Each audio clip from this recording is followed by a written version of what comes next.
Welcome to the Rim Break Rodeo. We hope this video helps. You start by getting everything ready. Open Dragon City and sign in so the game recognizes your account.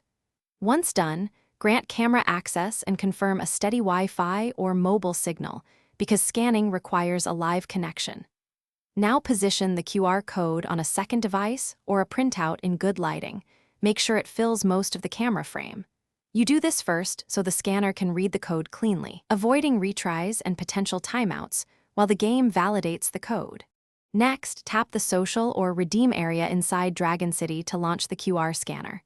You should center the code in the frame and hold your device steady. Small shakes cause failed reads.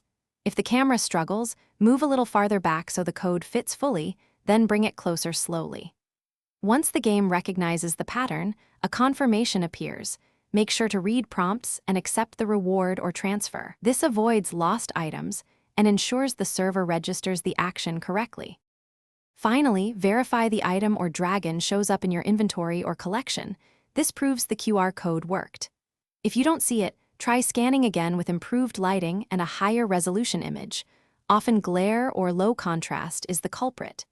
If the scanner still won't respond, close and reopen Dragon City, or clear the app cache and retry. That refreshes the in-game scanner. As a last resort, reboot your device and ensure the app is fully updated before trying again. Thanks for watching. Consider subscribing if we helped you.